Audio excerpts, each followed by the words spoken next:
Da benten atuh murang kali pameget anu parantos dihitan jeung nu teu acan mah. Nu teu acan dihitan mah pan bentukna ge kitu siga kukupluk. Ta eta mah upami kahampangan teh bisi aya nu nyangklung keneh di lebet teu kaluar sadayana.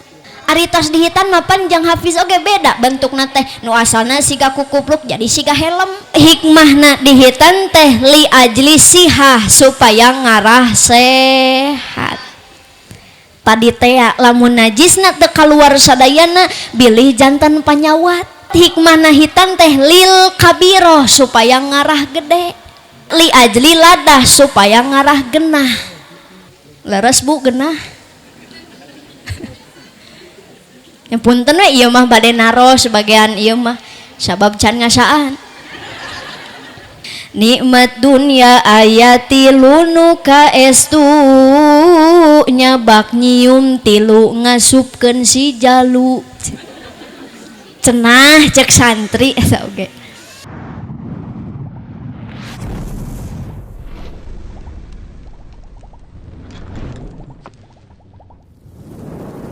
Ngalincak kana acara anu salajengna buktosna acara tausiah tabligh akbar. Dina kalarasan ieu bade didugikeun ku mubalighah cantik Ustadzah Nais Nurjanah, khadim Pondok Pesantren Al Istiqomah Kabupaten Bandung Barat. Ka anjeunna waktos sinareng tempat disayogikeun kalawan kahormatan.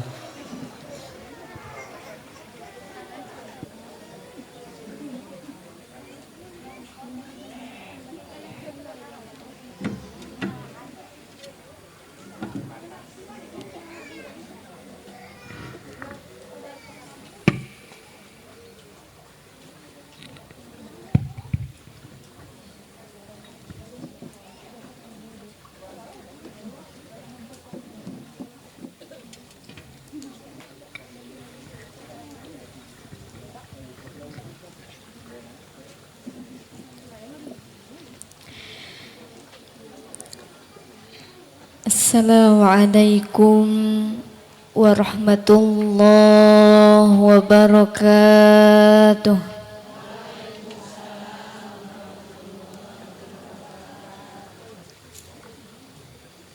Masih semangat. Ibu-ibu nu ngajawab salam didoakeun sing awet muda. Nu teu ngajawab salam didoakeun salakina sing boga mamah muda.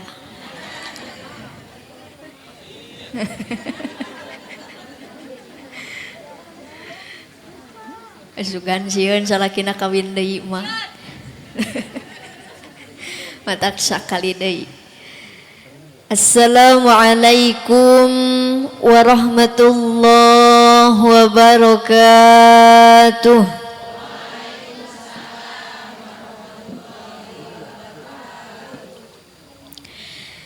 A'udzu billah. Bismillah. Alhamdulillah. Alhamdulillahil malikil haqqil mubin. Alladzi habana bil imani wal yaqin. Allahumma salli ala sayyidina Muhammadin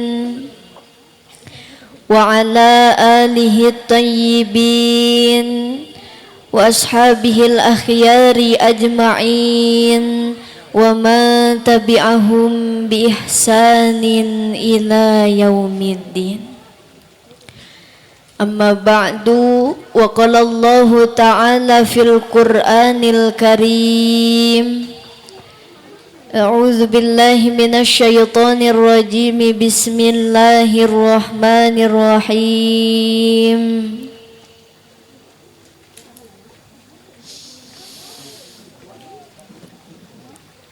Tsumma أوحينا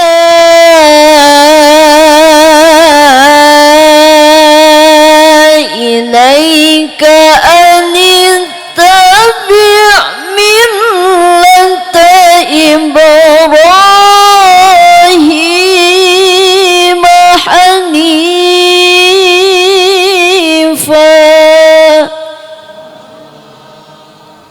الآية. Sadaqallahul azim wa sadaqa rasuluhun nabiyul karim wa nahnu ala dzalika minasyahidina wasyakirin walhamdulillahi rabbil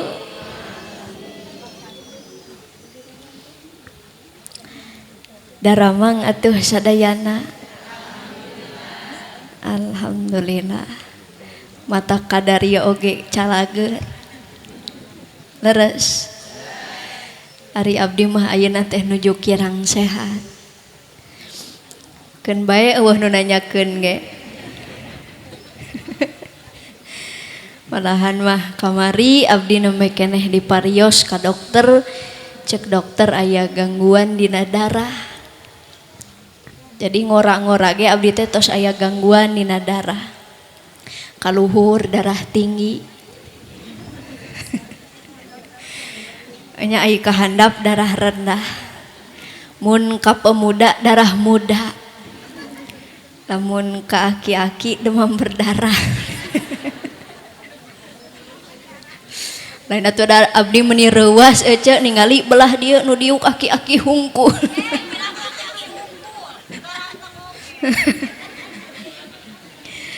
Janten sok teu puguh tetempoan abdi mah ningali aki-aki teh asa kolot. Apan saleresna mah Kang jauh-jauh ti Bandung Barat ka dieu abdi rek bari neangan. Sugan manggih nu herang. Eueuh geuning rarumek. Akan biaslah urang paksakeun. Hadratil kiram wal mukhtaram, para alimil ulama, para ajengan, para ustad ustadzah, para kasepuhan di ieu wilayah, guru-guru urang doakeun mudah-mudahan para ajengan para kiai marantana masing sarehat, amin. Nyaraah ka kiai, nyaah naon? Oh gitu. Kompak. Tapi resep ka kiai teh resep. Aya resepna, resep naon? Tak benar, Pak. Sami jeung di Bandung Barat. Lamun naros teh ka jamaah Bu, resep ka kiai, resep neng nais. Aya resepna, resep naon? Resep nitah. Sami di dia siga kitu. Coba sing tarik. Tahlilan ka kiai nuju bulan. Tah kitu nyorah atuh. Ari bapak-bapak na araya. Punten da ari ibu-ibu mah di mana-mana percanten kompak wae. Leres teu? Bahkan di dieu nu pangseurna hadir ibu-ibu kompak.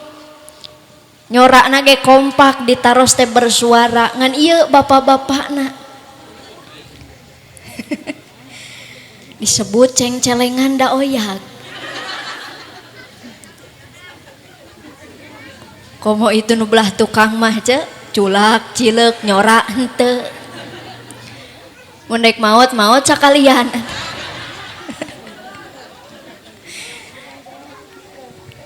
Lain atuh da meuni eueuh pisan kahayang ditingali teh. Sok nu teu nyorak didoakeun di imah sing nyanyi sorangan. Pak sakali deui. Tahlilan ka kiai nuju bulan. Kasurupan. Kamaotan. Nyolatan mayit. Ngaduakeun mayit, ngagotong mayit. Astagfirullahaladzim.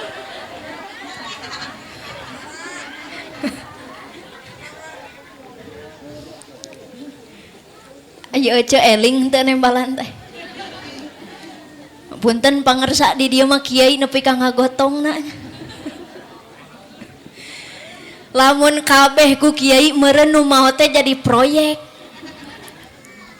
Allah ya Karim, punten Pak, samemeh urang digubregkeun ke alam dunia nepi ka ninggalkeun alam dunia, urusan lain jeung RT, urusan lain jeung RW, lain jeung kepala desa, tapi jeung mangkaning kiai ajengan ustad zaman ayeuna hese gentosna.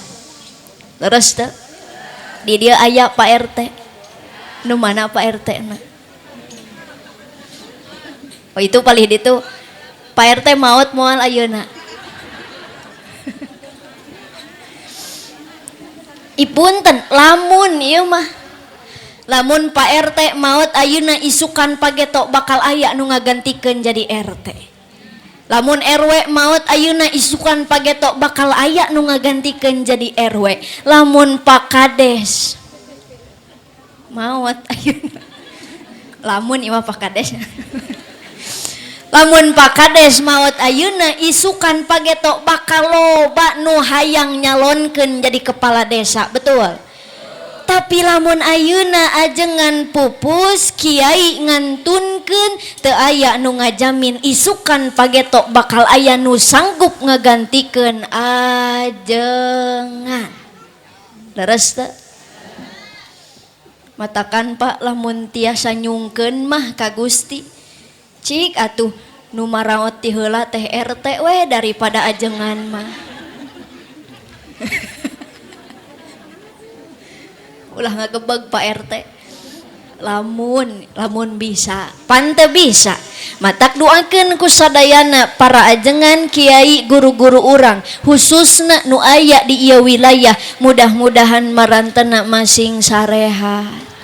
Sing diparanjangkeun yuswana, dijembarkeun milik rizkina, masing tambih barokah ilmuna. Nukusim abdi dipika hormat aparatur pemerintahan baik sipil maupun militer, tikawit Bapak RT, Bapak RW, Bapak Kades sinareng kadusna, sinareng reng-rengan, salaku ais pangampih, salaku pamong desa daruakeun marantena sing sarehat. Jawab ku sadayana sing jujur. Oh sok ibu ngadaruakeun Pak RT.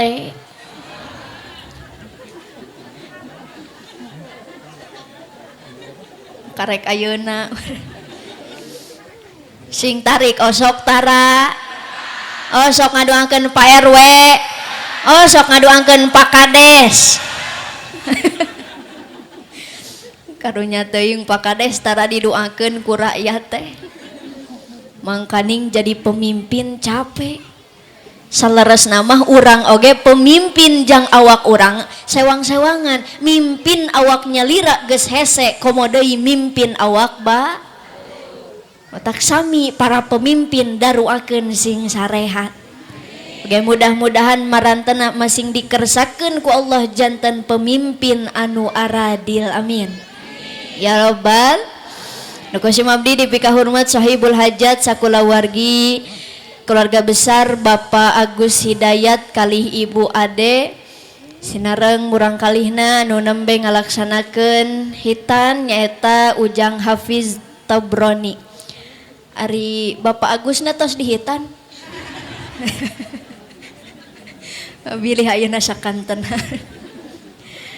Doakeun ku sadayana mudah-mudahan Pak Agus sakulawargi kalih panganten hitan masing sarehat, amin. Nu nambe di hitana sing enggal disehatkeun deui, masing hasil sagala pamaksadanana Pak Agus sakulawargi. Hanteu ilap nu kusim abdi dipika hormat bapak-bapak anu gararaya, ibu-ibu anu lalucu. Dicabakna oge hipu siga kue bolu sabab loba nyatu. Punten jang da ibu-ibu mah tos biasa dina pangaosan teh sok jempling we caricing, tapi dahareun be. Di Bandung mah kitu. Ari di dia apaan samemeh di ditu Han alhamdulillah ibu adek di dieu mah meja teh meuni lega.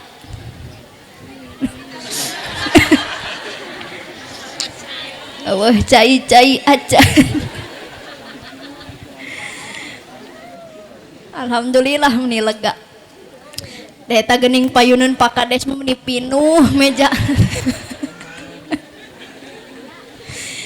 Nembe mah abdi ge calik di lebet bumi pinuh payuneun teh. Aya bugis, aya bolu, tuangeun dina keler meuni ambalayah. Abdi teh meuni ngahuleng we teu kuat hayang. Ngan teu dituang ku abdi teh pangersada, teu puguh abdi mah sok emut kapun rama di bumi.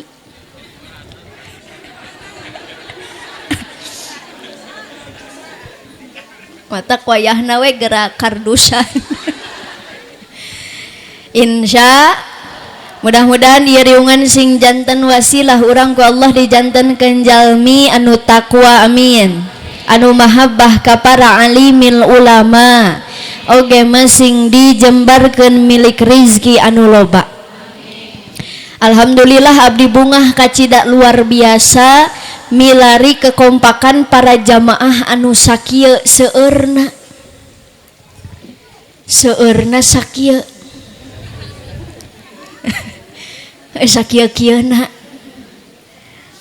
sakieu oge alhamdulillah.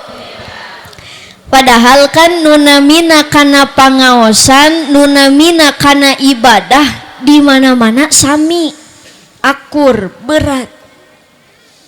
Leres teu? Di Bandung Barat ge sami kana ngaos mah berat, Pak. Teu cara nonton sinetron, teu cara nonton wayang, teu cara nonton dangdut. Ya mereka mana ya? Alhamdulillah. Lain eta tadi.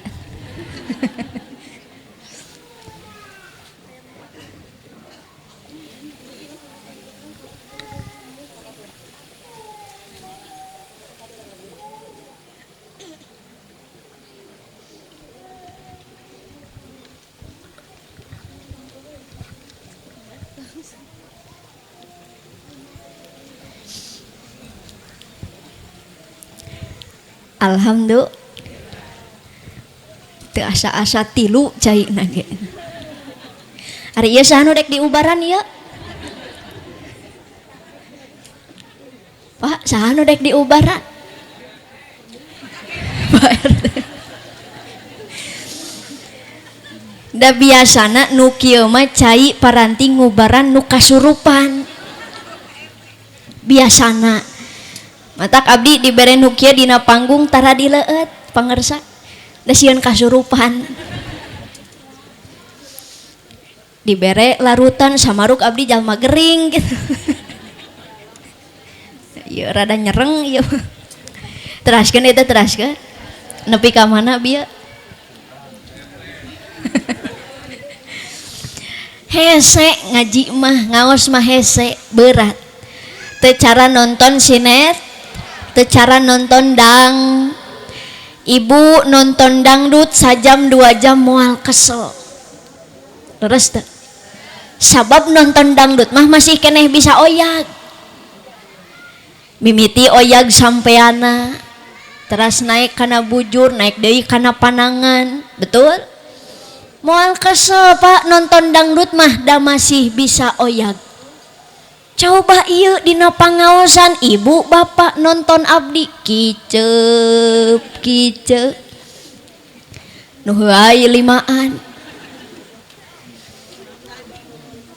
pikesleun ngaos mah hese ibadah mah leres teu? Matak pantes ulama berani berpendapat dina kitabna al-ibadatu la yaqilu ma'naha.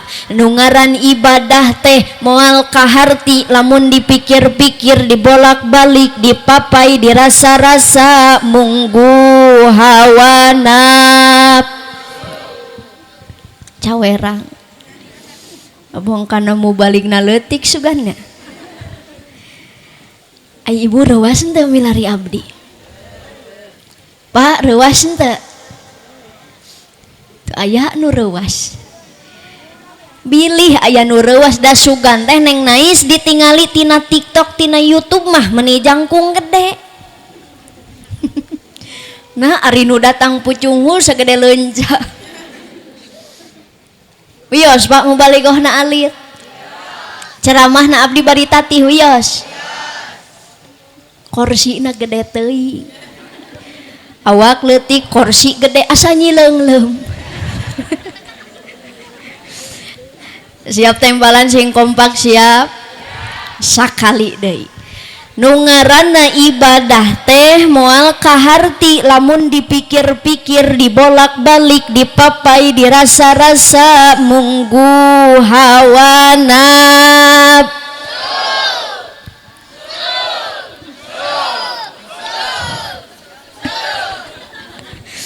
Guys karunya iya cek si Abah susu.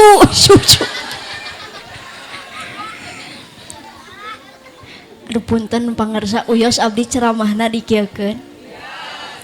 Teu nanaon. Bilih aya nu fanatik majarkeun teh lah ngulem Neng Nais mah ceramah teh loba seurina. Ih punten zaman ayeuna pangaosan umum sapertos kieu ngajina serius jamaahna bubar. Betul. Udah ieu pelakuna eta teh. Matak wios dikieukeun. Moal nyarekan ka abdi, moal baeud, moal megat di jalan, moal ngomongkeun, moal dibahanan. Cilaka moal dibahanan. Jadi betul hawana ibadah teh berat. Bahkan pan ayeuna oge sumping kana pangaosan antara iman jeung nafsu teh perang dina hate. Cek nafsu iman wayah kieu mah beteung teh sok karasa lapar daripada kudu datang ka pangajian mending keneh dahar we atuh di imah. Cek saha? Cek nafsu. Tapi iman nembalan cek iman keun bae urang mah lapar oge. Da sugan engke ku Pak Agus dibaragi besek. Sugan. Cek iman nafsu nembalan deui cek nafsu iman tingali cuaca siga kieu mah sok karasa tunduh soca teh daripada nundutan di pangajian mending keneh sare we atuh di imah. Cek saha? Nafsu. Tapi iman bertahan. Cek iman keun bae urang mah tunduh oge mending keneh sare di pangajian puguh-puguh sare na ge meunang ganjaran. Matak sok aya Pak jamaah pangaosan mimiti dongkap ka pangajian buru-buru neangan tihang jeung tembok. Dahayang naon? Hampurannya kanu nyarane. Ta eta teh perlawanan iman ka nafsu jadi leres. Ibadah teh berat. Bahkan orang ngalaksanakeun ibadah teh digoda ku musuh. Saur Allah dina Quran, a'udzubillahi minasyaitonir rajim. Bismillahirrahmanirrahim. Inna syaitana lil insani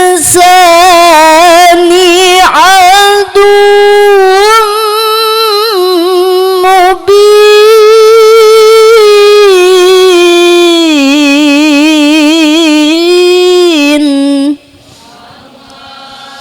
al-ayah. Sadaqallahul adzim. Anu hartosna sungguh setan adalah musuh yang nyata bagi manusia. Matak wajar orang rek ibadah sok ngarasa ka pangajian sok ngarasa hes eta teh digoda ku set. Tapi sok sanaos berat sok sanaos hese yuk urang sami-sami paksakeun. Ayeuna kompak dina pangaosan menang maksakeun. Alhamdulillah.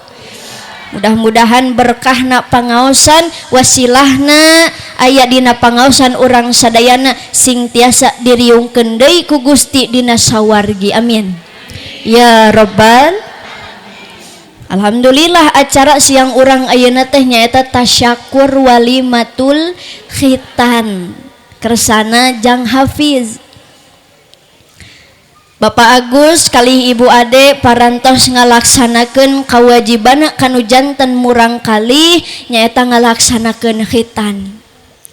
Ari paribasa di urang mah Pak, khitanan teh sok disebat sunatan. Disunat. Leres teh? Memang betul khitan teh mangrupikeun sunnah Kanjeng Nabi Ibrahim anu disampurnakeun ku Kanjeng Nabi Muhammad. Pan rupi-rupi sunnahna teh nu kahiji sunnah Nabi Ibrahim teh madmadoh hartosna kekemu, nu kadua istinsak nyingsrek cai kana irung. Ta urang lamun bade wudu sok kekemu sareng nyingsrek cai kana irung, eta teh sanes wajib. Salajengna deui sunnah Nabi Ibrahim teh sunnah dicukur. Saterasna sunnah neuk tekan kuku. Salajengna deui sunnah nyetrit kumis. Ta bapa nu aya kumisan sunnah rapihkeun kumis teh. Ulah diantep baplang. Komo jadi jembatan leho mah. Segarila bapak-bapak lehoan. Ta sunnah eta teh sunnah Nabi Ibrahim. Urang regedegeun we lah nya palebah dinya nama. Da percuma ngaos mah rek dipanjang-panjang dilila-lila oge angger tara diarapalkeun ieu lah. Nu penting mah singkat, padat, melekat, kade we poho balik marawa ilmu numan. Tuh dah kieu Pak resikona ngomong jeung ahli barang hakan teh. Kana berkat teh ayo. Teraskeun Bu. Salajengna sunnah Kanjeng Nabi Ibrahim nyaeta sunnah nyusur atanapi nyiwak. Terang nyiwak. Ta sunnah eta teh kunaon yang nais nyiwakna ku kayu irok. Tapi biasana nu angkat umrohan, angkat hajian sok nyarandak oleh-oleh kayu sarami kieu. Tah sunnah eta teh dianggo nyusur. Naon fadilahna? Rakaatani bisiwak khairun min sab'ina rakaatan bi ghairi. 2 rakaat salat sunnah nyusur heula leuwih utama tibatan 70 rakaat teu nyusur heula. Untung henteu. Untung berkali-kali lipat ganjaranana. Mata kupami aya tatanggi atanapi kulawargi angkat umroh angkat hajian sungkeun oleh-oleh na kayu irok. Kayu irok kanggo nyusur. Salajengna deui sunnah Nabi Ibrahim teh nyukuran bulu kelek. Baca cukuran bulu kelek teh ulah diantep sina jadi sarang manuk. Sunnah dicukur. Salajengna deui sunnah nyukuran bulu nu handap aja. Cicing budak siga nu ngarti. Ari pameget mah sunnahna teh dikerok, ari istri mah sunnahna teh didudut.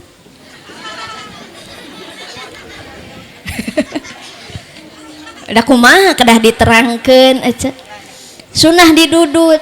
Nu ti katuhu dudutna ka kenca, nu teh kenca dudutna ka katuhu. Cek si akang atuh neng nais peu-pewan. Wios da sunnah.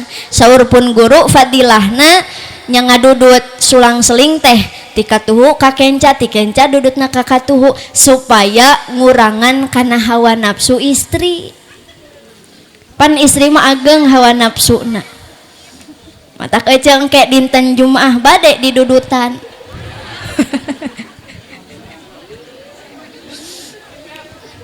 Wios da sunnah. Salajengna deui sunnah Nabi Ibrahim teh istinja bebersih susuci. Nu saterasna sunnah Nabi Ibrahim nu disampurnakeun ku Kanjeng Nabi Muhammad teh nyaeta dikhitan teh. Memang hitan teh mangrupikeun sunnah, tapi dina pelaksanaan mah jadi wajib. Sabab naon? Al khitanu sartun li sihati sholah. khitan teh jadi syarat kana sahna sol.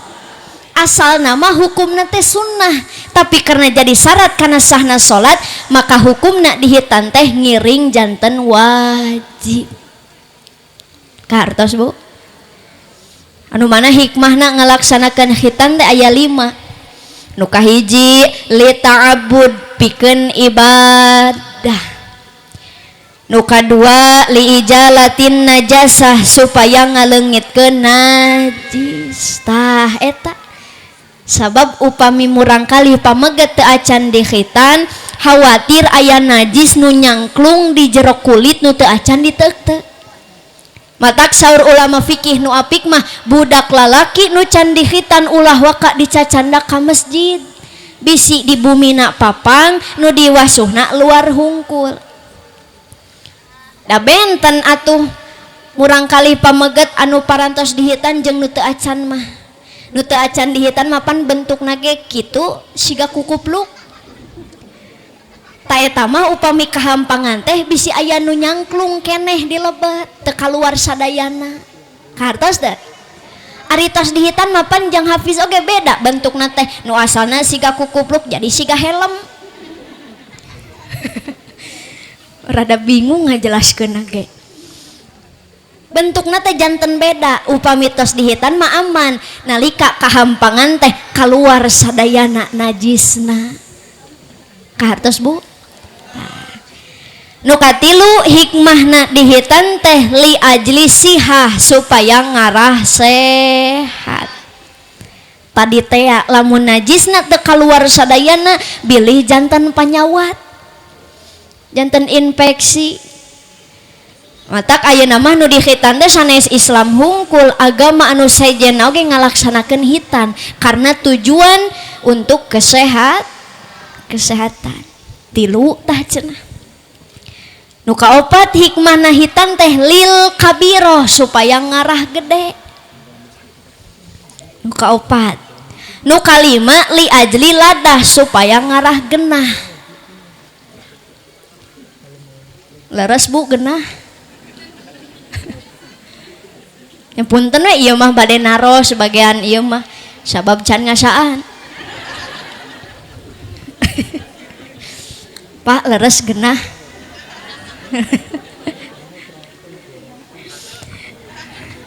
Manut cenah tuh bahkan pancek santri mah aya si iranana.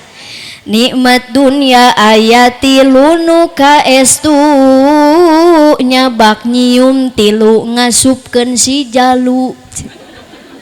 Cenah cek santri eta oge.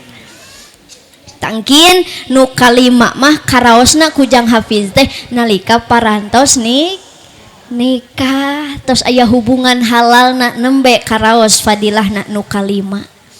Ku ibu sareng bapa mah panginten tos karaos, matak ayeuna loba budak oge.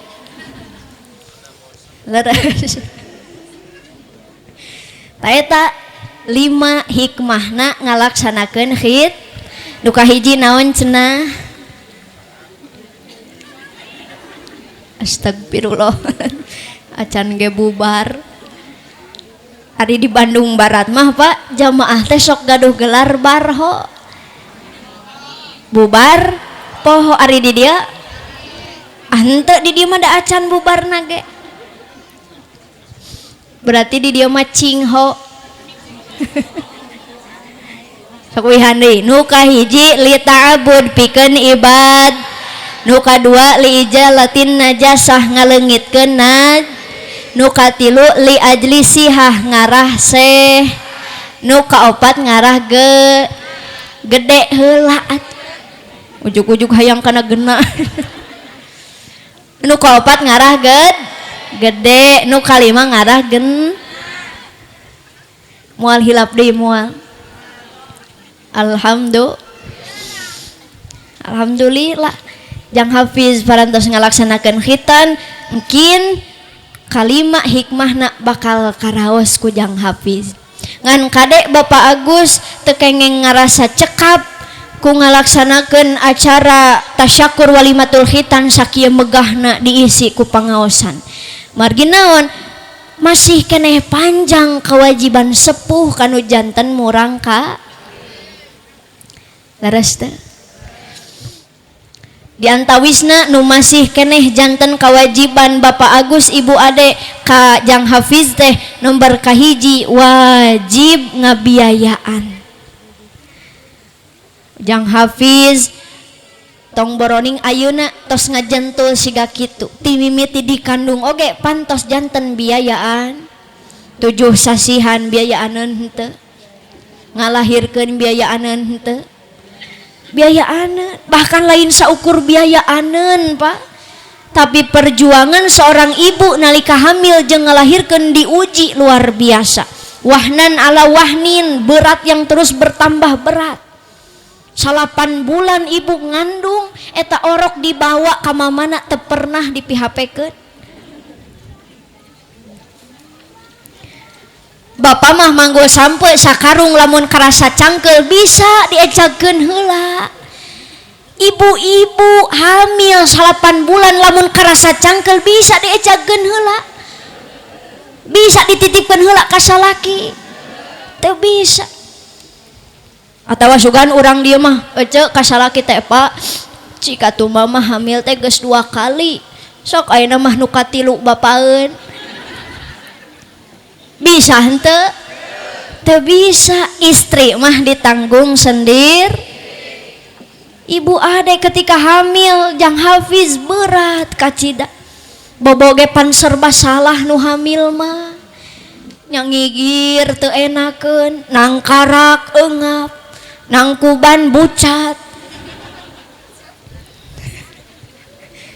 dahariwang pangersa ningali ibu-ibu nu hamil boboda nang kuban mah nang keteh nu antongan beteungna hungkul tarang jeung sukuna mangangkang jujulautan kadupak we ku Pak Agus muih siga gangsing Bu Ade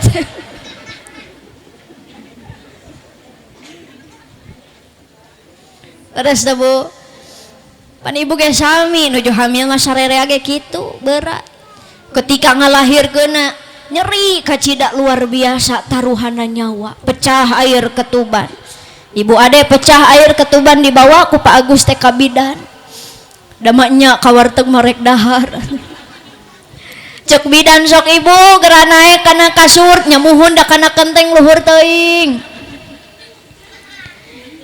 sok ibu geura tarik napasna atuh heueuh da tarik tambang mah Agustusan sok ibu heujeunkeun Bu Ade ngaheujeun satakar kebek ngalahirkeun Jang Hafiz teh leres teu pan ibu ge sami ketika ngalahirkeun eta cek bidan ayo Bu terus heujeunkeun itu sudah mulai kelihatan rambutnya padahal rambut ece keneh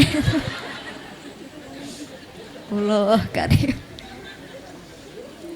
betul Bu jawab ibu-ibu sing tarik hamil ripuh henteu ngalahirkeun nyeri henteu nah atuh jeung hamil wae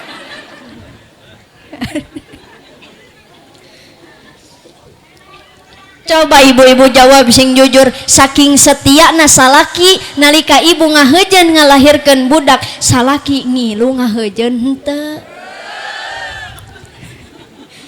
belah di mah rada emosi nyebut henteu asugan di dieu mah bapak-bapak ngilu ngahareujeun ibu borojol budak salaki borojol tai dan naon deui nu kaluar pamegat mah betul matak luar biasa Pak perjuangan seorang ibu hamil jeung ngalahirkeun taruhana nyawa matak janji Allah lamun ibu ketika ngalahirkeun proses melahirkan anak dikersakeun ku Gusti teh ngantunkeun pan balasanana surga hoyong ka surga sok marawat luar biasa Pak Jang Hafiz dilahirkeun masih keneh biayaaneun ayeuna walimatul khitan ngayakeun tasyakur sakieu megahna biayaaneun henteu biayaaneun engke Jang Hafiz tos dewasa disakolakeun dipasantrenkeun nepi ka ditikahkeun eta masih keneh biayaaneun nu janten sepuhna kahartos hiji tah budak biayaaneun Nu kadua budak teh urusaneun teu cukup dibiayaan, teu cukup dibere jajan, teu cukup dibayarkeun SPP sakolana, tapi budak oge kudu diuruskeun. Nu pangseringna ngurus budak kira-kira bapana atawa indungna. Tuh geus ibu-ibu deui wae. Patakan kupingkeun ibu-ibu, balesan kanggo ibu anu sabar ngurus budak mah surga. Lain amin-amin osok sabar tara. Sakapeung. Nu namina sakapeung mah Kang berarti kadang osok kadang sesering nama. Ibu-ibu coba contoh akhlakna mamah Imam Sudais. Uninga Imam Sudais. Imam Sudais teh imam di Masjidil Haram di Mekah. Karantos ka itu. Haroyong tos daftar teu acan. Gaduh artosna teu. Rek saha nu mawa atuh. Tapi tenan naon danu gaduh Mekah Madinah mah Gusti. Mudah-mudahan urang sadayana sing enggal dipaparin nasib tiasa jarah Mekah Madinah. Nu tiasa angkat umroh angkat hajian mah lain ku nisob tapi nasib. Loba jalma beunghar hartana di ditu di dieu teu dikersakkeun ku Gusti. Tiasa nincak tanah suci. Leres teu? Aya oge sabalikna loba jalma miskin teu gaduh harta banda tapi dinasibkeun ku Allah tiasa angkat ka itu ti mana wae jalana. Matak urang ngadua ka Gusti teh sing dipaparin nasib. Amin ya robbal. Ta Imam Sudais teh imam di Mekah di Masjidil Haram. Keur alitna sagede kieu dikersakeun Imam Sudais teh bangor kacida luar biasa. Pernah suatu ketika Pak ramana Imam Sudais bade kadongkapan tamu. Biasana adat di urang lamun aya tamu sok disuguhan. Beres? Mamahna Imam Sudais nyiapkeun tuangeun kanggo nyuguhan tamu. Da eta ku bangor-bangorna Imam Sudais tuangeun dina meja kabeh dipurulukan keusik. Nujang tamu teh dikesikan ku Imam Sudais. Da bangor teh. Kira-kira ibu lamun dikitukeun kudu jadi budak rek dikumaha eta budak. Cek budak dikepret. Pengalaman eta teh. Bu rek dikumaha asigana teh urang dieu mah nu nyiwit aya anu nakol anu najong nu ngabanjur anu nyintrek nu ngajewer ejeng nyekek. Da teu salabar teh ya Pak. Mamahna Imam Sudais mah henteu kitu. Ningang milari tuangeun dina meja kabeh aya keusikakan teh ngadon dikieukeun. Gusti Sudais anjeun teh meuni bager-bager teuing. Indit ka itu ka Masjidil Haram jadi imam syah di ditu. Allah Karim, ternyata ayeuna ucapan eta diijabah ku Gusti Allah. Imam Sudais jadi imam di Mekah. Pelajaran anak naon kade ibu bapak lamun kesel kanu jadi budak ulah wantun-wantun ngucapkeun kagorengan. Da biasana di urang mah budak hese dititah ngaji hese dititah sakola nyebutna teh dasar si kedul. Jujur osok aya nu kitu ka budak, aya nu kitu atuh budak rek iraha rajina. Tong nyalahkeun budak bisa jadi salah ibu jeung bapak keur kesel nyebutna dasar si kedul. Hati-hati al kalamu doa cariosan teh doa kantenan doa sepuh kanu janten murang kalimah lamun diibaratkeun sapertos doa nabi kanu janten umatna. diijabah ku Gusti Allah. Matak ti ayeuna mah kesel ka budak teh, ujang neng gelis kasep anjeun teh meuni soleh-soleh teuing. Didoakeun ku mamahnya cing jadi ulama besar, pengusaha sukses, orang kaya dermawan. Oh sok nyarekan budak siga kitu. Paingan budakna bedegong oge atuh. Matak uih pangaosan ibu bapak ngurus budak kudu sabar ulah kesel ka budak ucapkeun kasae da zaman ayeuna mah punten Pak teu saeutik kolot nu ngaruksak masa depan budakna sorangan gara-gara teu ngajaga kana ucap nauzu dua tah cenah. Kewajiban sepuh kanu janten murang kali wajib ngurusan bari sabar. Teraskeun masih giat. Nu katilu kewajiban sepuh kanu janten murang kali teh wajib ngadidik. Teu cukup di biayaan, teu cukup dibere jajan, teu cukup di bajuan, dibere tuang budak teh. Tapi nu paling utami budak kedah didik. Ngan eta Pak hese ngadidik budak teh. Matakan didikan sepuh ayeuna sareng kapungkur benten. Kapungkur mah lamun budak hoyong nuang katuangeun anu teu sok dikumaha heula. Kumaha? Dibeuweung. Ari ayeuna aya anu sok dibeuweung? Teu aya, ayeuna mah make blender. Matak budakna lieur wae. Eta budak nu resep pulang anting teh daek cicing teh turunan blender. Da baheula mah can aya blender masih manual dibeuweung. Tos lemut diuapkeun kana lambay budakna bari ngucapkeun kalimat thayyibah bari sholawatan leres teu. Ibu-ibu baheula mah ngahuapan budak teh salatullah salamullah ala taha rasulillah salatullah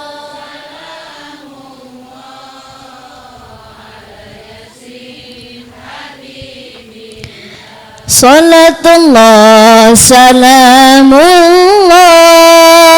ala taha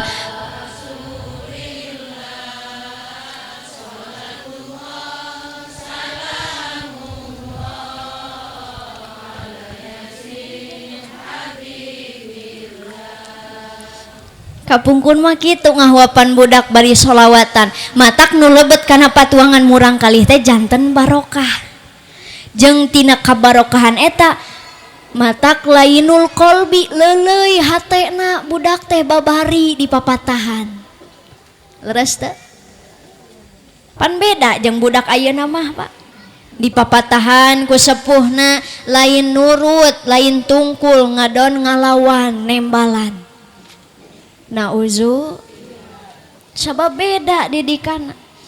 Kapungkur mah ibu nimang-nimang budak mepende budak nu diucapkeun teh zikir eling ka Gusti. Ayeuna mah Pak budak orok ditimang-timang Gusti meuni katep-katep teuing ieu teh putla caha ieu. Atuh budak ngahulang sabenerna kuring budak saha. Pan kitu ayeuna mah ka budak teh dasar ti katep ti laja ti munding ti embe. Bapak oge sami. Wih ti luar kota mawa oleh-oleh dina karesek disampeurkeun ku budak. Ayah puyang. Apan cadel budak mah ayah pulang. Bawa ecek mawa da bapana teh terharu ger disampeurkeun budakna bari dikieukeun Gusti meuni pintol-pintol teuing ieu teh putla caha Atuh budakna mundur bari nunjuk budak sia.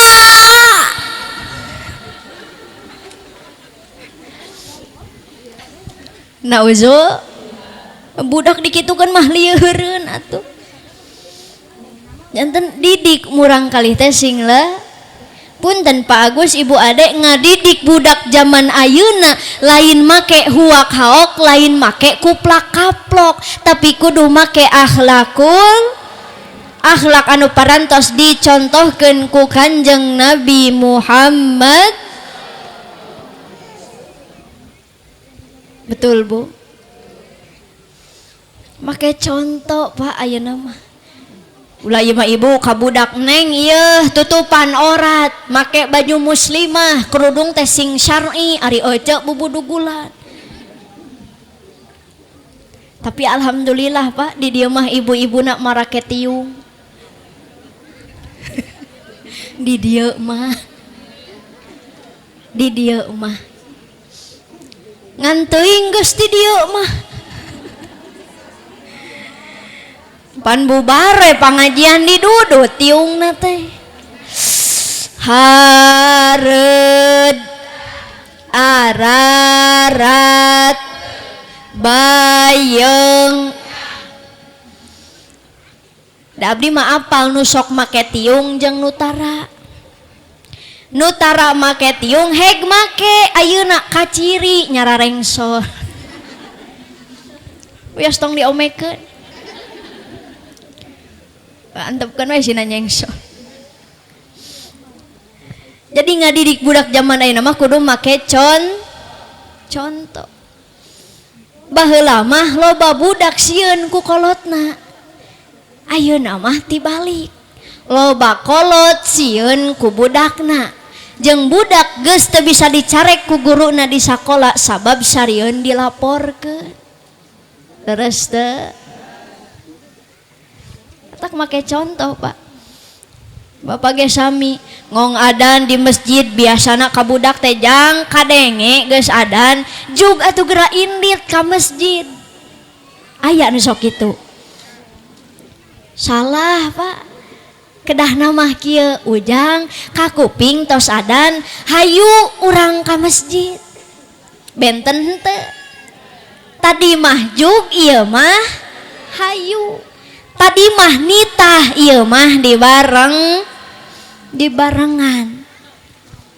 Kartos teh ari di dieu masjidna palih mana? Palih tongoh. Osok pinuh tara. Pinuh ku tihang. Salaki ibu osok salat 5 waktu di masjid. Punten Pak taroskeun tuh ka Abah. Da kapungkur mah masjid teh tina bilik hinis. Leres teu? Lantaina oge tina papan tina talupuh, tapi pinuh jamaahna. Beres salat careurik kabeh jamaah, lain inget dosa suku kacepet talupuh. Pan kitu. Tapi pinuh. Baheula mah disebutna ge tajug sanes masjid. Reka tajuk teh mapai galengan bari mamawa cempor jeung obor. Da baheula mah alam dunia poek ngan hate caang. Ari ayeuna mah bah tibalik. Alam dunia caang ngan hate poek. Ka masjid teh salat maghrib 3 jajar. Isya 2 jajar. Subuh 2an ngajajar. Bari aki-aki hungkul. Leres teu? Nu adan eta nu qomat, nu ngaimam, nu ngamakmum, nu ngadua, nu ngaminan, ente ka mana? Lain eta oi hayo. Punten. Dina katerangan lamun lalaki taradaek salat berjamaah di masjid yarfa'ullahu barakatan min kasbihim, Allah akan mencabut keberkahan dari hartanya. Tuh si Oco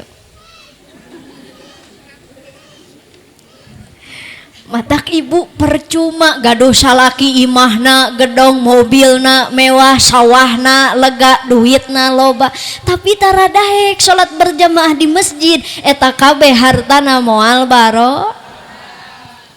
Awas Pak, hati-hati jangan sampai masjid kau lewati rumah randa kau singgahi.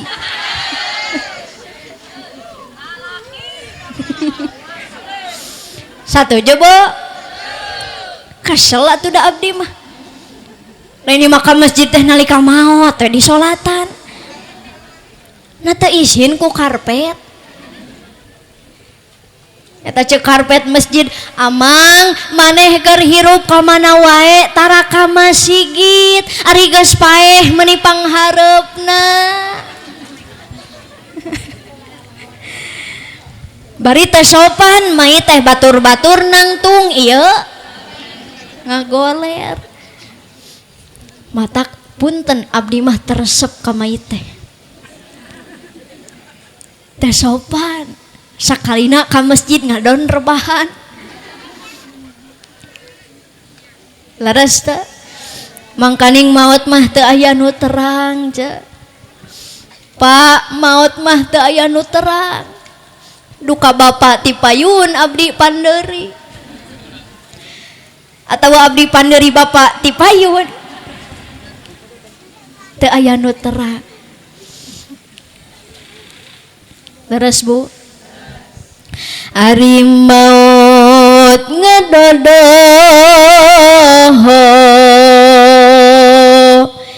borosok di paha-paha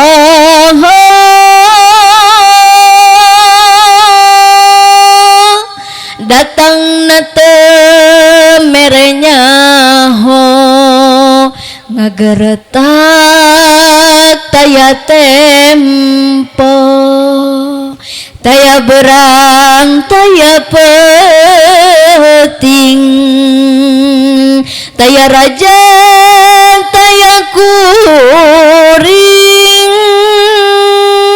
di mana ajal sumping teu aya basa anaking jangkrik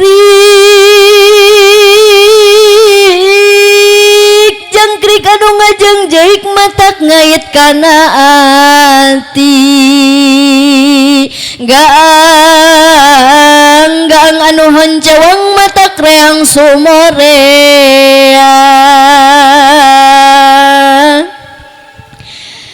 cingangguran manusia cara dicing-cing caricing pagakan cing-cing sering set paga ikat moal gedag kanginan moal asu kahujanan cadu mungkuk bari diuk haram dempak bari ngadengkak cing-cicing cang-cang kecekel gaweling katali agama Allah cicing dina akidah Islam cicing dina Islam naon sababna tuh manuk cingkleng cindaten blos kakolong bapa satar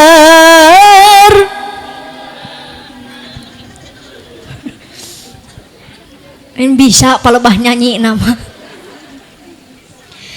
tuh malaikat Ijrail geus ngabulaneng rek nyabut nyawa urang di mana-mana tepi kana pati ninggang kana mangsa saluyo jeung panuju saisi jeung pangabukti nyawa dipundut ku Gusti nu Maha Suci mulang ka Rabbul Izzati maot ngaran mangkaning Pak tos janten mait mah Allah karim keung urang teh ece margi naon nalika urang tos janten mait kan bapa satar buleuneng satar teh hartosna sataranjang sabab nalika tos janten mait mapan urang teh di sataranjangan rek dipandikeun nalika dipandikeun lamun urang tiasa ngadangu mah mait teh jejeritan sabab naon sakaclakna cai anu murag kana awakna mayit nyerina sarua jeung dibentar petir lamun urang bisa ngadangu mah mayit gogohakan lalaunan Pak Amil nyeri cek mayit beres dipandikeun Teras mayit dibungkus ku kapan, beres di kapanan dibawa ke mana? Ka masjid disolatan, beres disolatan tuluy mayit digotong heula. Biar aku langsung dikubur di masjid. Digotong dibawa ke mana? Ka makam, ka pakuburan. Barang nepi di pakuburan eta mayit diasupkeun kana liang kubur. Matak aya siiran sepuh kapungkur mah. Palapah samboja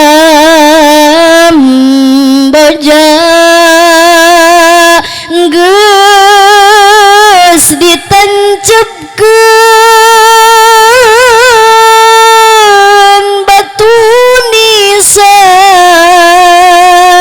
lebah sirah jeung tunjangan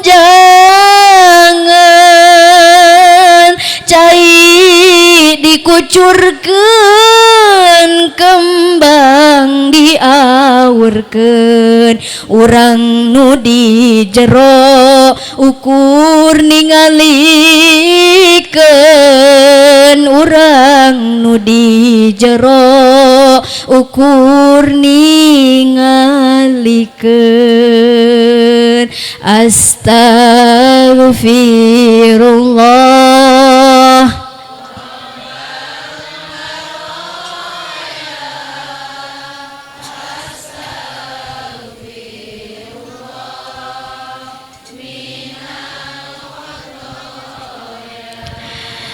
Astaghfirullah Rabbal baraya astaghfirullah Margi di dunia urang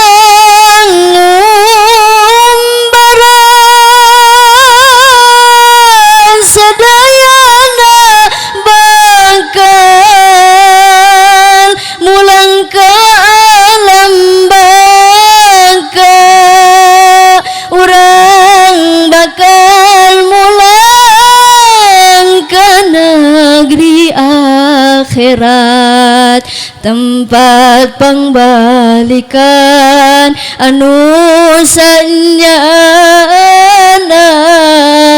tempat pangbalikan anu sanyana astagfirullah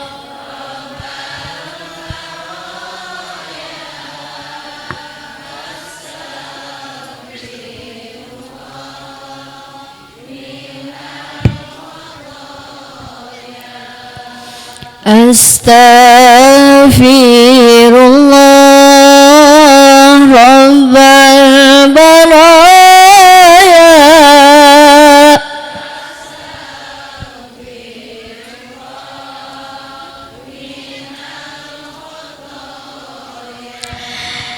jasad ngajapat dibungkus kafan teu aya guna pangkat jeung jabatan naon nu kudu dibawa naon nu kudu dibawa lain harta jeung banda lain dunia paranan tapi nu dibawa iman rejeng takwa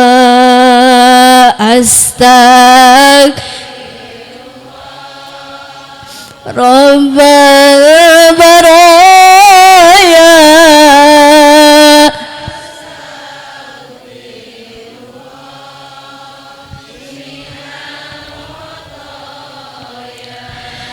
Astaghfirullah Rabbal baraya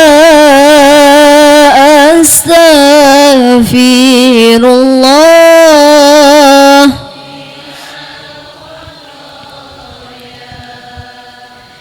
Keeng mau teh urang dikubur sorangan, culak cilek poek mongkleng, barang nu nganterkeun urang ka pakuburan baralik 7 lengkah urang bakal digeroan.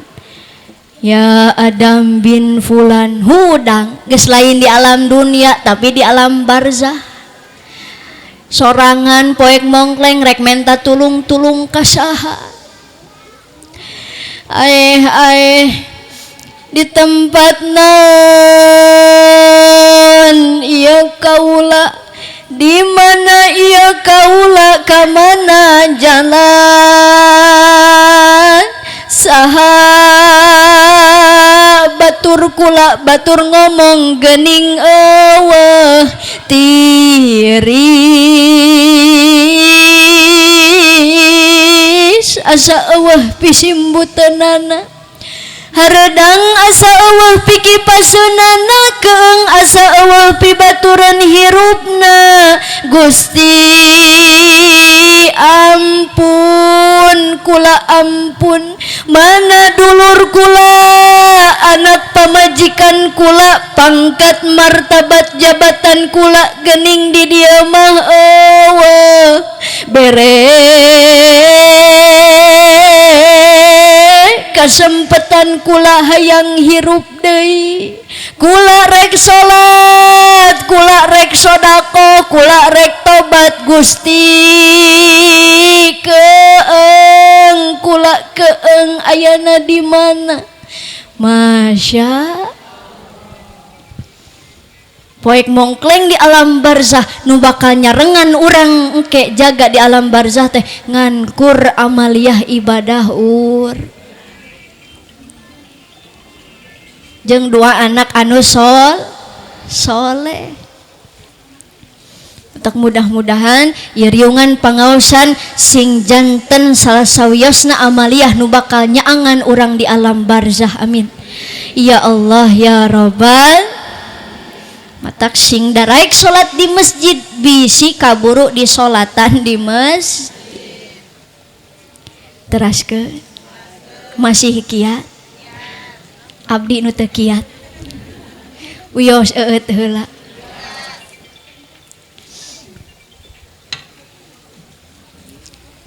Eueut Bu Abah eueut. Bismillah.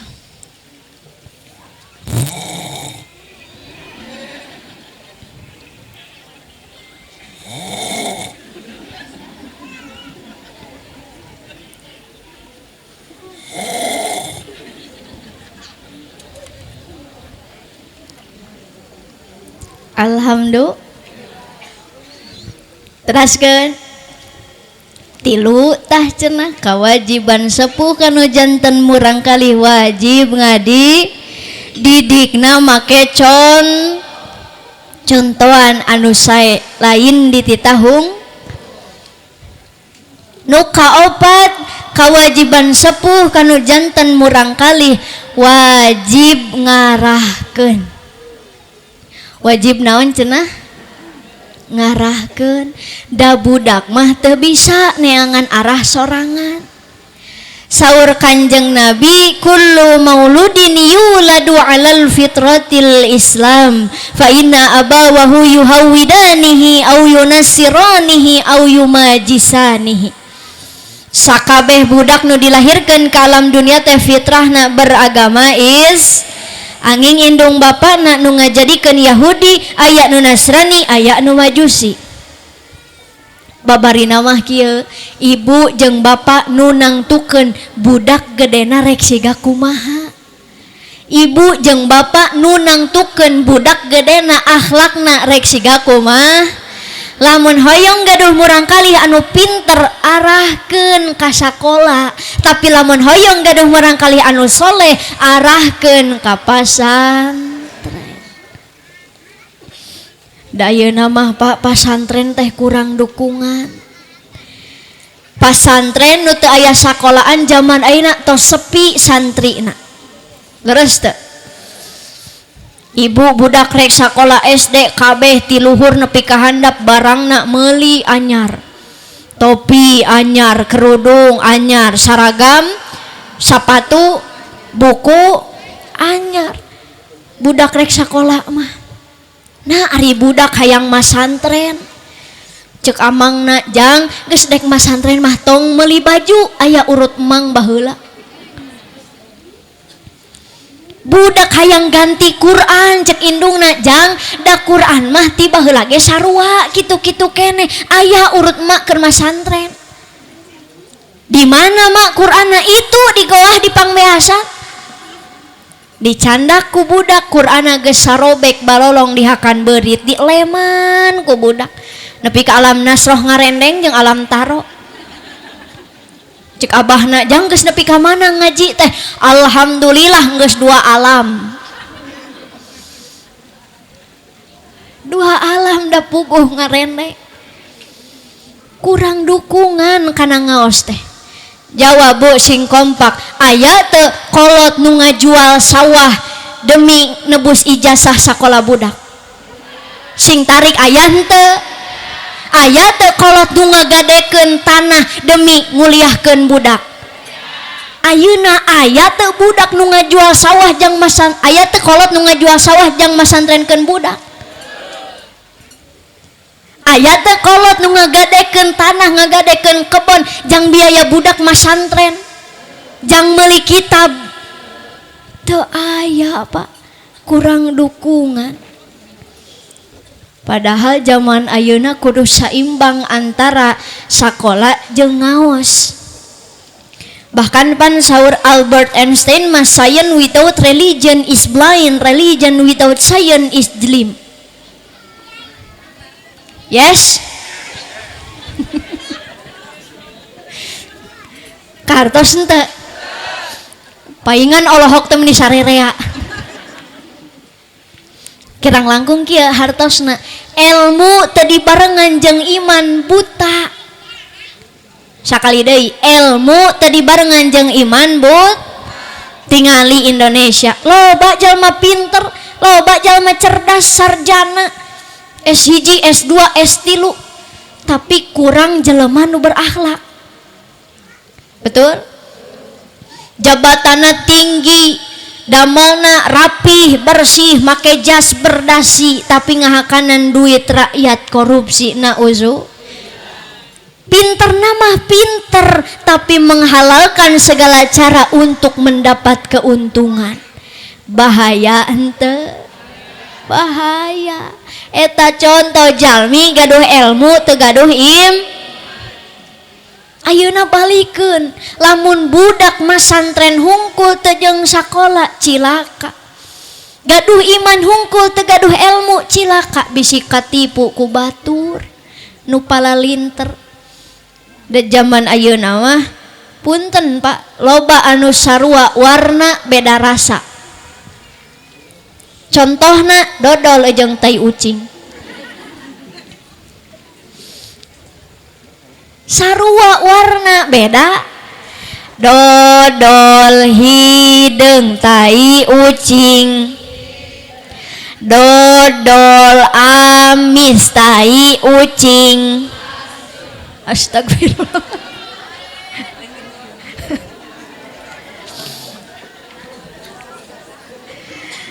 Ari ibu sadinten sabaraha kali nuang tai ucing. Menit terang rasana. Ku ambeuna ngaraosan mah teu acan. Bade diraosan. Siga heureuy Pak eta teh padahal mah leres seueur anu sarua warna beda rasa. Aya jalmi payuneun mah bager ka urang tukangeun mah ngomongkeun. Aya anu kitu. Tatangga ece. Aya jalmi payunan mah siga nu nya ngadukung tapi tukangeun mah ngadu domba. Aya nu kitu. Dulur ece. Matak aya nu sarua warna beda ras. Janten kedah saimbang antara iman jeung ulah berat sabel. Kahartos Bu. bade masantrenkeun budak. Ngan aya Pak kolot nu nembalan lah na daneng nais angger atuh di sakola oge aya pendidikan agama Islam. Leres teu? Memang aya pendidikan agama Islam mah, tapi di sakola mah mung 3 jam dina samingon. Sedangkan di pasantren santri 24 jam dididik akhlakna. Sanes cenah lain bohong ieu mah Pak, di abdi Pondok Pesantren Al Istiqomah Bandung Barat alhamdulillah aya murang kalih santri pangalitna kelas 3 SD anjeunna ti Bogor. Janten ku sepuhna dipasantrenkeun TK-na di Karawang. Bayangkeun ece TK keneh tos dipasantrenkeun lain teu nyaah tapi nyaah ka budak. TK-na di Karawang, SD-na di abdi di Bandung Barat di kelas 1 tos 3 tahun. Eta murang kalih mimiti datang ka pasantren mah masih kene biasa pangersa siga di lemburna we. Muni asa legeg, ameng jeung babatura muni asa pangaingna, ameng jeung babaturanna teh. Tapi sabulan 2 bulan cicing di pasantren rubah akhlakna. Ningali guru jarak 300 meter eta santri tos tungkul teu wantuneun nengak-nengak acan. Beres guru ngaliwat tos teu kapilari ku soca eta santri nembe wantuneun nengak deui mastakana. Padahal teu dititah ku guru, teu aya nu miwarang, tapi kebiasaan di pasantren siga kitu. Kahartos teh. Jadi di pasantren mah lain diajar ku guru na hungkul, ku lingkungan na oge dididik, dilatih akhlakna budak teh. Mantak beda antara budak nu sakola hungkul jeung nu masantren bari sakola. Kacidana langsana ibu lamun teu gaduh murang kalih nu dipasantrenkeun. Engke nalika maot rek saha nu ngirim tawasul, rek saha nu ngirim yasin lamun lain budak sorangan. Da atuh neng nais ibu mah hoyong lagi sakolakeun budak we hungkul mangga. Ibu nyakolakeun budak beres SMA dikuliahkeun nepi ka S1, S2, S3 mangga teu aya nu ngalarang. Tapi kade nalika budak geus sukses teu bisa ngahormat, teu bisa ngaduakeun ka indung bapakna. Sabab pinter matematika teu ngajamin budak jadi soleh, lancar bahasa Inggris teu ngajamin budak bisa tawasul. Betul? Matak bade marasantrenkeun murang kali. Insyaallah mamoal. Kabayang ke ece tos di alam barzah poek mongkleng teu aya sasaha, culak-cileuk sorangan sepi sempit. Tiba-tiba datang malaikat mawa cahaya. Ditaroskeun ka malaikat, Gusti ieu teh cahaya naon nu dongkap ka abdi teh? Nyaangan ka alam barzah abdi cahaya naon Gusti? Amalan naon ieu teh? Dijawab ku malaikat, ieu teh mangrupikeun tawasul, mangrupikeun bacaan Yasin budak anjeun. Bagja henteu? Bagja. Ibu di alam barzah diangkat derajatna ku Gusti. Terus naros Gusti amalan naon ieu teh dugi ka abdi diangkat derajatna? Dijawab ku Allah, ieu teh mangrupikeun istighfarna budak anjeun nu mangmentakeun hampura pikeun indung bapana nu geus teu araya. Bingah henteu?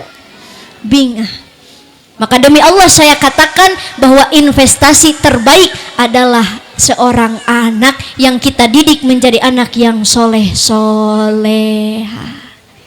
Doakeun mudah-mudahan murang kalih urang sadayana utamina Jang Hafiz Tobroni sing janten murang kalih anu soleh. Nu tiasa ngabakti ka sepuhna, tiasa janten waladun sabik anu mana hartosna pangkat martabat derajat eta murang kalih teh langkung luhur tinu janten ibu ramana. Amin ya robbal. Ta eta nu kaopat kewajiban sepuh kanu janten murang kalih wajib ngarahkeun. Hoyong pinter sakolakeun, hoyong soleh pasantren saena mah saimbang. Masantren bari sakol kahartos sadayana sing tarik atuh kahartos Alhamdulillah. Saur guru abdi lamun ngaji geus kaharti maka ulah dituluykeun. Sakali deui ditaros kahartos henteu. Pada ngadak-ngadak jadi henteu. Saur guru abdi lamun ngaji geus sajam satengah teu kaharti keneh ulah dituluykeun. Cacak-cacak sajam satengah teu kaharti komo ditambahan meureun. Apunten Pak Agus, Ibu Ade sanes kirang sono, tapi kumargi abdi badan tos rada leuleus, wanten tos rada serak, teras-terasan uleman. Alhamdulillah siang wengi abdi ceramah. Amplop geus meunang sakarung satengah mah. Malihan tadi wengi abdi teh di Garut di Cisewu. Teras angkat ka dieu perjalanan 5 jam setengah. Angkat ka dieu teh bada ti dieu moal uih ka Bandung Barat, tapi bade teras wengina acara di Majalengka. Doakeun ku sadayana mudah-mudahan abdi sakulawargi sareng tim masing dipaparinan kasehatan oge berkah salamet di perjalananana. Amin ya rabbal. Mangga ayeuna mah sareng sadayana. Ya Rabbi bil Mustafa balligh maqasidana waghfir lana ma madha ya wasi'al karami ya Rabbi bil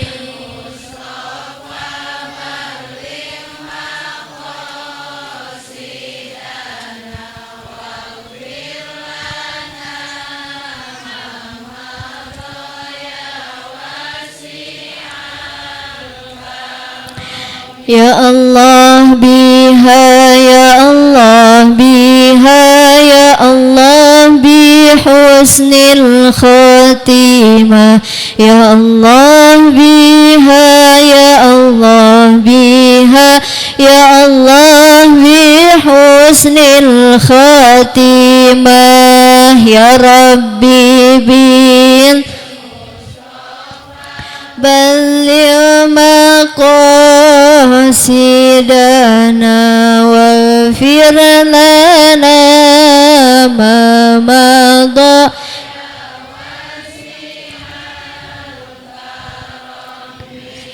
Al-Fatihah.